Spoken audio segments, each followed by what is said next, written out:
जय श्री राधे कृष्ण। आइए सुनते हैं मासिक शिवरात्रि व्रत कथा, जो कि हर मास कृष्ण पक्ष की चतुर्दशी को मनाई जाती है, जो 14वें दिन मनाई जाती है। इस दिन भगवान भोलेनाथ शिवलिंग के रूप में प्रकट हुए थे। इस दिन भक्ति भाव से भगवान भोलेनाथ और मां पार्वती की पूजा करते हुए शिवलिंग पर जल अर्पित किया जाता है, बेलपत्र चढ़ाए जाते हैं, चंदन, दूध, दही, घी, शक्कर इत्यादि फल फूल भोलेनाथ पर अर्पित किए जाते हैं। धूप दीप से भगवान भोलेनाथ की पूजा की जाती है। तो आइए प्रेम से बोलिए भगवान भोलेनाथ की जय। आइए मासिक शिवरात्रि की व्रत की कथा का श्रवण करते हैं। पौराणिक कथा के अनुसार चित्रभानु नाम का एक शिकारी था, जो शिकार करके अपने बच्चों का पालन पोषण किया करता था।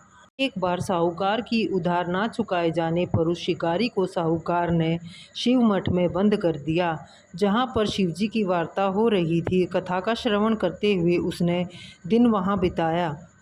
वह भूखा प्यासा शाम तक वहाँ रहा। शाम को साहूकार ने आकर उससे वार्ता की तो उसने कहा कि मैं आपकी उधार चुका दूंगा। साहूकार ने उसे छोड़ दिया। साहूकार के छोड़े जाने पर वह जंगल की ओर चल दिया। शिकार की भटकाव में वह उसे रात हो गई और उसने रात वहीं बिताने का फैसला किया। जंगल में एक शिवलिंग जो बेलपत्रों से ढका हुआ था और पास ही बेल का वृक्ष था। वह बेल के वृक्ष से पर चढ़ा और उसमें सफाई करते हुए बेल के पत्ते उस शिवलिंग पर अर्पित होने लगे। रात्रि का एक पहर बीत जाने पर एक गर्भवती हिरणी वहां से गुजर रही थी। शिकारी ने धनुष पर प्रत्यंचा चढ़ाई और प्रत्यंचा चढ़ाते ही हिरणी ने शिकारी की ओर देखा और कहा कि मैं बच्चे को जन्म देने वाली हूँ, कृपया करके मुझे छोड़ दीजिए, आपको 2 जीवों की हत्या का पाप लगेगा। शिकारी ने उस पर दया करते हुए उसे छोड़ दिया। प्रत्यंचा चढ़ाने और छोड़ने से जो बेलपत्र टूटे वह शिवलिंग पर अर्पित हुए। उस प्रकार उसकी एक पहर की पूजा संपूर्ण हुई। दूसरे पहर एक कामातुर हिरणी वहां से गुजर रही थी। फिर शिकारी ने अपने धनुष पर प्रत्यंचा चढ़ाई। कामातुर हिरणी ने भी प्रार्थना की कि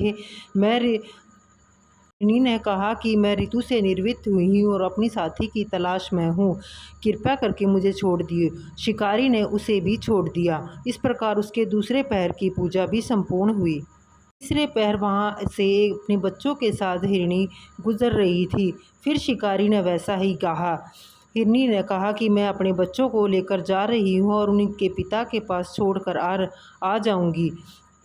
शिकारी ने क्रोध में आकर कहा कि मेरे बच्चे भूखे हैं, तुम्हें कैसे छोड़ सकता हूँ। फिर हिरणी ने कहा कि जिस प्रकार तुम अपने बच्चों पर दया कर रहे हो, उसी प्रकार मैं भी अपने बच्चों पर दया करते हुए इन्हें इनके पिता के पास छोड़कर आना चाहती हूँ, कृपया करके मुझे छोड़ दो। इस प्रकार शिकारी ने उसे भी छोड़ दिया। उसके तीसरे पहर की पूजा भी संपूर्ण हुई और भोर होते ही वहाँ से एक मृग गुजर रहा था। मृग को देखा तो शिकारी ने फिर अपनी धनुष पर प्रत्यंचा चढ़ाई। मृग ने कहा कि मेरी 3 हिरणी हैं और मेरे बच्चे हैं, मैं उनसे मिलकर तेरे पास आ जाऊंगा। भूखे प्यासा रहकर उसका मासिक शिवरात्रि का व्रत पूर्ण होने के प्रभाव से और शिवलिंग पर बेलपत्र चढ़ने के कारण उसका हृदय पिघल गया और उसने मृग की ओर देखा और कहा कि ठीक है, जाओ, मैं तुम्हें छोड़ता हूँ।